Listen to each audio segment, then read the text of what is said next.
नमस्कार। तो आज हम लोग बात करने वाले हैं चुनावी विशेष में। आज हम लोग बात करने वाले हैं भारत नेपाल बॉर्डर पर अवस्थित हरलाखी विधानसभा के बारे में। हरलाखी विधानसभा की भौगोलिक स्थिति बता दूं, यह भारत नेपाल सीमा पर अवस्थित है और यह बिहार की अंतिम छोर है, भारत की अंतिम छोर है। इसके बाद जस्ट नेपाल आ जाता है। उसके बाद हम लोग बात करें तो इसके क्षेत्रफल की, हरलाखी विधानसभा में 2 प्रखंड यानी कि हरलाखी प्रखंड और मधवापुर प्रखंड की कुल पंचायतें आती हैं एवं बेनीपट्टी प्रखंड के 7 पंचायत आते हैं। अब हम लोग चर्चा कर लें पिछले कुछ विधानसभा की स्थिति के बारे में। तो आपको बता दें कि 2005 में कम्युनिस्ट से सीपीआई से राम नरेश पांडे चुनाव लड़े थे। उसके बाद 2005 में जब बाई इलेक्शन हुआ उसमें भी राम नरेश पांडे चुनाव लड़े थे और चुनाव जीते भी थे। उसके बाद 2010 की बात करें तो 2010 में हरलाखी विधानसभा से जदयू के उम्मीदवार शालिग्राम यादव चुनाव जीते एवं राम नरेश पांडे को चुनाव लूज करना पड़ा। सीपीआई के खातों से यह सीट चला गया और अभी तक सीपीआई कहीं ना कहीं हरलाखी में सत्ता से बाहर हैं। पुनः 2015 की बात करें तो 2015 में एनडीए के खाते में यह सीट रालोसपा के खाते में गई। रालोसपा को यह सीट गई। रालोसपा के उम्मीदवार के रूप में बसंत कुशवाहा जो है सो उम्मीदवारी दी है। बसंत कुशवाहा जीते भी चुनाव एनडीए के वोट से, एनडीए के समीकरण से। लेकिन अंततः यह हुआ कि जिस दिन शपथ ग्रहण होगी उससे एक दिन पहले ही बसंत कुशवाहा की मृत्यु हो गई। उसके बाद बाई इलेक्शन हुआ 2016 में। पुनः रालोसपा की सीट पे, रालोसपा के सिंबल पे सुधांशु शेखर जो कि बसंत कुशवाहा के सुपुत्र हैं, वो चुनाव लड़े और चुनाव जीत गए। उसके बाद सुधांशु शेखर उसके कुछ दिन बाद वह जदयू ज्वाइन कर लिए। 2020 में पुनः वह जदयू के उम्मीदवार बन के आए और 2020 में पुनः ये राम नरेश पांडे जो कि सीपीआई के उम्मीदवार थे उनसे चुनाव जीत गए। अब हम लोग आज जो मुख्य चर्चा करने वाले हैं यह ये कि महागठबंधन से इस बार कौन कौन अपनी दावेदारी दे रहे हैं। तो सबसे पहला अगर हम लोग बात करें तो पूर्व विधायक है राम नरेश पांडे जो कि सीपीआई के राज्य सचिव भी हैं। वो अपनी दावेदारी तो नहीं ही छोड़ेंगे। हालांकि अभी तक इस तरह की कोई भी सामाजिक एक्टिविटी नहीं है।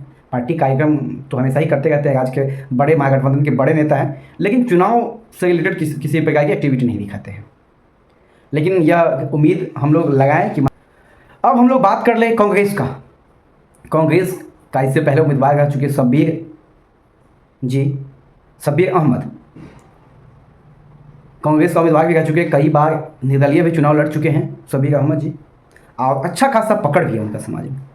खासकर मुस्लिम वोट बैंक की बात करें तो निर्दलीय वो चुनाव लड़के 30-35 हज़ार वोट ले आते हैं। उसके अलावा इस बार की जो चर्चाएं हैं वह ये कि कांग्रेस से गंगौर के मुखिया शिवचंद्र मिश्र भी इस पर लाइन में हैं। वो भी अपनी इच्छा जाहिर कर चुके हैं कि मुझे चुनाव लड़नी है। सोशल मीडिया के माध्यम से उनके कई समर्थक इसकी भी चर्चा करते रहते हैं। लगातार कई बार से गंगौर पंचायत के मुखिया हैं और कांग्रेस के लीडर हैं। उसके अलावा हम बात करें राजद का तो राजद से इससे पहले भी चुनाव लड़ चुके राम आशीष यादव हैं जो कि जिला अध्यक्ष हैं। हालांकि राजनीतिक से इतर, संगठनात्मक कार्यों से इतर चुनावी एक्टिविटी ऐसा कुछ नहीं है उनका अभी तक। इसके बाद हम राजद में ही बात करें। राजद में कई चेहरे, अगर कहीं पे सबसे ज़्यादा दावेदार है हरलाखी में तो वो राजद में है। कांग्रेस में मैं एक नाम जिसका नाम छूट गया था वो है अमरीश रंजन पांडे। अमरीश रंजन पांडे भूमिहार समाज से आते हैं और कांग्रेस के राष्ट्रीय सचिव है और माना जाता है कि संगठन में बड़ी अच्छी पकड़ है उनकी। दिल्ली सुप्रीम कोर्ट के वकील भी हैं। ऐसे में कयास ये भी लगाए जा रहे हैं कि वो भी उम्मीदवार बन सकते हैं, क्योंकि संगठन में बड़ी जिम्मेदारी है। यूथ कांग्रेस के राष्ट्रीय सचिव होने के नाते बड़ी जिम्मेदारी है, कहीं ना कहीं संगठन में पकड़ भी है। और कोरोना के टाइम में काफ़ी मेहनत भी वो किए थे, लोगों के बीच जागरूक को लेके हो या फिर सुरक्षा किट को लेकर के हो, काफ़ी मेहनत किए थे अमीश रंजन पांडे। तो कांग्रेस से ये भी एक बड़े दावेदार कहीं ना कहीं हैं। अब हम लोग बात करें राजद पे, हम लोग आ गए हैं। तो राजद में युवा चेहरा जो कि बात करें कि लोकसभा चुनाव से ही काफ़ी मेहनत कर रहे हैं, युवा चेहरा है निशांत शेखर मंडल। निशांत शेखर मंडल काफ़ी दिनों से मेहनत कर रहे हैं, खासकर मैं बात करूँ लोकसभा चुनाव के बाद काफ़ी मेहनत कर रहे हैं, युवा की एक बड़ी टीम उनके साथ है। तो देखना ये दिलचस्प होगा कि ये कब तक ये सिलसिला चलता है, निशांत मंडल जी कब तक फील्ड में बने रहते हैं, पार्टी उम्मीदवार के रूप में क्या कुछ सोचती है। निशांत मंडल काफ़ी मेहनत कर रहे हैं, मैं आपको पहले ही बता दिया हूँ कि उनकी अभी तक में अगर लाखी विधानसभा की बात करें तो सबसे जो एक्टिव एक आने वाले विधानसभा उम्मीदवार के रूप में, जो एक्टिव उम्मीदवार के रूप में अगर देखा जाए तो वो निशांत मंडल कार्य कर रहे हैं।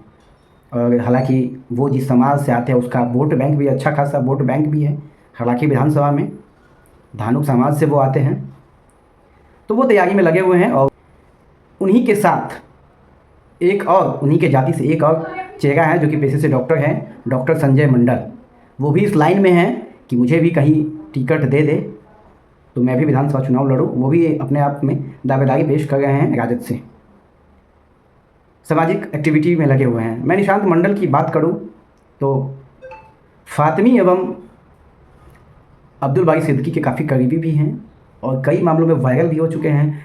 आपको बता दूं कि हाल ही फ़िलहाल में पोस्टर वार में जो है लालू यादव की जब पूछताछ हुई थी तो उस समय एक पोस्टर राजद कार्यालय पे लगा के बड़ा वायरल हुए थे निशांत मंडल जी।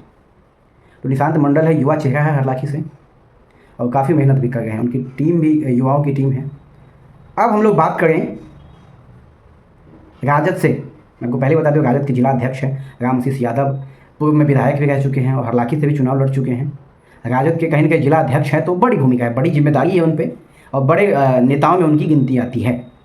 इसके अलावा राजद की महिला नेत्री हैं प्रिया राज भी अपनी दावेदारी कर रही है, पूरे विधानसभा में जगह जगह अपनी बैनर पोस्टर लगा दी है और अपनी दावेदारी वो भी दे रही है।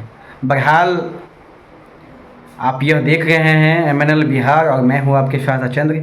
यह खबर आपको कैसी लगी कमेंट में ज़रूर अपनी प्रतिक्रिया दीजिएगा। साथ ही चुनावी अपडेट के लिए, एक एक चुनावी विश्लेषण के लिए MNL के साथ बने गए हैं। अगर आप पेज को फॉलो नहीं किए हैं, यूट्यूब चैनल को सब्सक्राइब नहीं किए हैं तो कर लीजिए। तब तक के लिए धन्यवाद। जय हिंद, जय भारत।